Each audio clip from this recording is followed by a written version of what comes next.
There is something about Los Angeles in the 1970s that people who lived through it cannot forget. It was a place where a valley home priced at $45,000 felt within reach. Shag carpet felt luxurious beneath your feet. And color television brought the whole city together, even as smog alerts and headlines about the Hillside Strangler crept into daily life. How did a city that promised the California dream become a world of contradictions? And what did ordinary routines really look like at the heart of it all?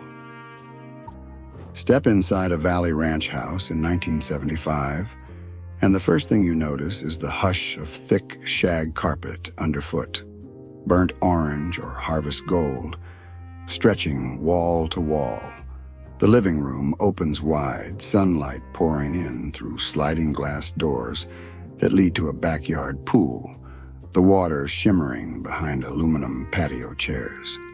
In these neighborhoods, a 3-bedroom, 2-bath home might run $55,000, maybe $60,000 if you wanted a corner lot or a bigger pool. For many families, the mortgage felt manageable, especially with FHA or VA loans easing the way. The kitchen hums with the promise of modern convenience. Avocado green appliances line the counters, matching the rotary phone mounted on the wall. The fridge door is plastered with school calendars and Dodgers magnets. Dinner simmers on the stovetop while a TV dinner waits for the oven, Swanson or Banquet, aluminum tray and all. The air carries a faint trace of chlorine from the pool and the tang of canned green beans warming on the stove. In the family room, a wood-grain console television commands attention. By the mid-1970s, more than 4 out of 5 homes in Los Angeles had a color TV. The set is heavy, the screen curved, the picture vivid. Every evening, families gather for prime time, 3 networks, no remote. Just the thunk of the channel knob and the ritual of deciding what to watch together. Happy Days, The Bionic Woman, or maybe a Lakers game broadcast from the Forum. Miss a show, and you wait for reruns. There is no recording, no pausing, no catching up later. A cassette deck sits on a low shelf, ready for the next mixtape. Kids sprawl on the carpet, waiting for their favorite song to come on KMET so they can hit record. In the background, the phone rings, no answering machine, just a chance to catch it before it stops. This is what home feels like.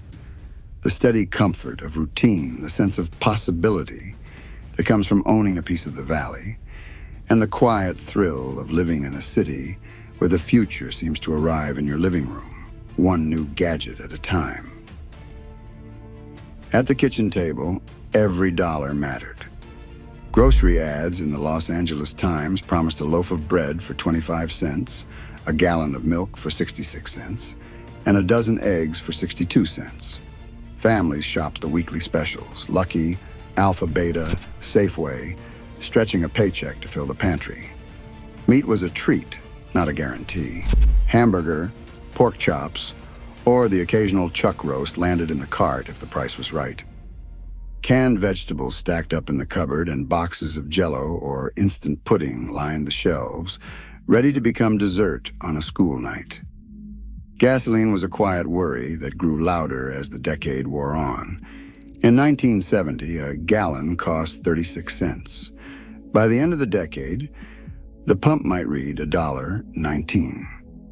The oil shocks of 1973 and 1979 turned errands into calculations. Was it worth the drive to Ralph's for double coupons, or should you stick to the corner market? Odd even rationing days meant checking your license plate before heading out, hoping the lines at the station would not stretch around the block. Some stations ran dry by noon, and tempers flared in the heat. Convenience became its own kind of comfort. Television dinners, Swanson and Banquet, waited in the freezer, each compartment promising a tiny piece of Salisbury steak, mashed potatoes, and a square of apple cobbler. On busy nights, dinner slid from oven to tray and was eaten in front of the television. Frozen orange juice, tang, and instant coffee filled in the gaps. For kids, a box of Sugar Smacks or Cap'n Crunch felt like Saturday morning luxury. The numbers on the receipt shaped every choice. With a median household income around $11,800 in 1975, every price increase at the pump, in the dairy case, or on the electric bill meant something had to give. Yet for all the belt-tightening, there was still a sense of control. A full pantry, gas in the tank, and a hot meal were the small victories that defined daily life, even as the city outside seemed to speed up and grow more unpredictable. As dusk settled over Los Angeles, the city's pulse shifted from quiet living rooms to the neon glow of the Sunset Strip. On any given night, Whiskey A Go-Go thumped with bass. The Roxy Theater spilled crowds onto the sidewalk, and the Rainbow Bar and Grill buzzed with laughter and cigarette smoke. Inside the clubs, the air was thick with anticipation. Bands tuning up, glasses clinking, regulars sliding into their favorite booths. A Strip regular might start the night at the Rainbow, hoping to spot a rock star at the next table, then squeeze into the Whiskey for a set that could launch a career. Down the block, the Troubadour offered a different scene. Songwriters with acoustic guitars and audiences who listened so closely you could hear the ice melt in their drinks. Just a few miles away, disco lights spun over the dance floors at Studio One in West Hollywood, where the crowd shimmered in satin and sequins. The beat was relentless, the energy contagious. Roller rinks and late-night diners filled with people chasing that same electric feeling, whether they were dancing, cruising, or just watching the city come alive. Movies were part of the ritual, too. A ticket to see Star Wars or Grease at the Mann's Chinese Theater cost about $2.50, and lines wrapped around the block on opening weekends. For families, Magic Mountain, opened in 1971, became the Valley's new playground with roller coasters and sunburned afternoons. In every corner of LA, the night promised something: music, spectacle, or just a place to belong for a few hours before heading home. On Wednesday nights, Van Nuys Boulevard turned into a rolling parade of chrome and horsepower. Teenagers and young adults packed into Dodge Chargers, Plymouth Barracudas, and custom vans with shag carpet interiors, crawling the Strip in a slow-motion loop. Windows down, radios blasting, the air pulsed with the sound of KMET and KLOS, album rock stations that defined what cool sounded like in Los Angeles. DJS spun entire sides of Led Zeppelin and Pink Floyd, their voices as familiar as a friend's, and every mixtape was a badge of taste, recorded straight from the FM dial. The city moved together, and not just on the streets.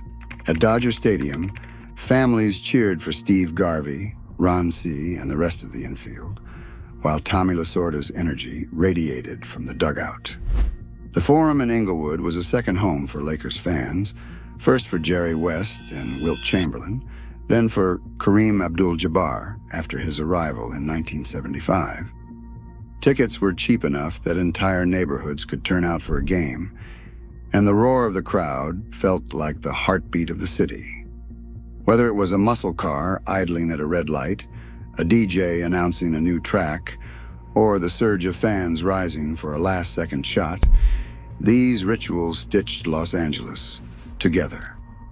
For a moment, the city's sprawl faded, and everyone belonged to the same story, moving, singing, and cheering as one. After a night out, you drove home with the radio low and the windows up, hoping the fog outside was just marine layer and not the smog that made your eyes sting. In the early 70s, Los Angeles still faced days when the air turned toxic. Stage 3 smog alerts, the kind that kept kids inside at recess and sent parents searching for asthma inhalers. The last time the city hit that emergency level was in the summer of 1974, but the memory lingered every time the mountains disappeared behind a brown haze. Fear settled in other ways too.